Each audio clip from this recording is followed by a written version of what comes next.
নমস্কার বন্ধুরা, শিলা free cooking class আজকে সবাইকে অনেক অনেক স্বাগত।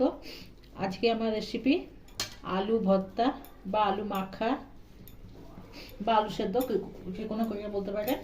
তো তাই জন্য আমি 5টা আলু এখানে সেদ্ধ করে নিয়েছি। তাকে আমি এখানে ভালো করে মেখে নিচ্ছি। এটা আপনারা কাঁটা চামচ অথবা ম্যাশের সাহায্যেও করতে পারেন। পরিমাণ মতন লবণ দিয়ে দিলাম। লবণ দিয়ে না ভালো করে মেখে দিলাম।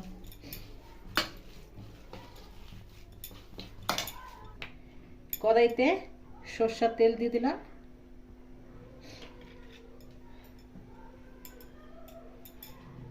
আর 2টো শুকনো লঙ্কা দিয়ে দিলাম। ঝালটা যে যা পছন্দ মতো করবেন। মসুর ডালে, পাতলা পাতলা মসুর ডালে এরকম আলু ভর্তা বাঙালিদের হলে আর কোনো কিছু দরকার নেই।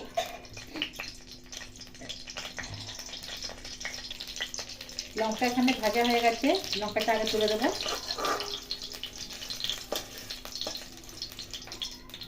তারপরে ওই তেলে 1/2 চামচ সরষে,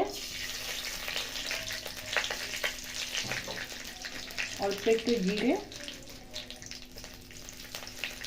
আর অল্প একটু পোস্ত, গোটা পোস্ত দিয়ে দিলাম। ভালো করে নেড়ে চেড়ে কুচিয়ে রাখা পেঁয়াজ,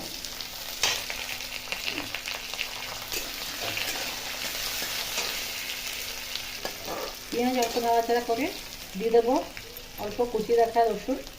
এবার এটাকে ভালো করে 2 মিনিট রান্না করে দেবো।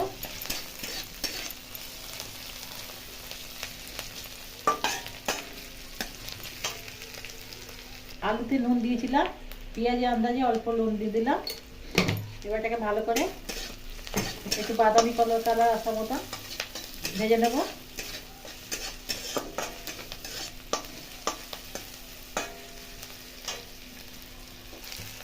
পেঁয়াজ এখানে বাদামি কালার মতন ভাজা হয়ে গেছে। এবার এগুলোকে আমি আলু সেদ্ধর মধ্যে উঠিয়ে নেব।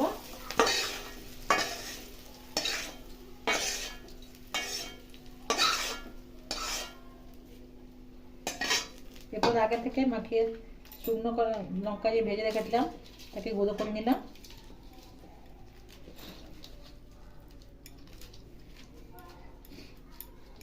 এবার এই ভাজা মশলাটা দিয়ে ভালো করে মেখে নেব।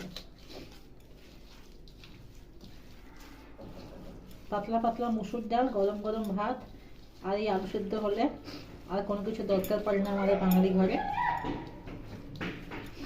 রেসিপিটা কেমন লেগেছে অবশ্যই ঘরে বানিয়ে একবার দেখবেন।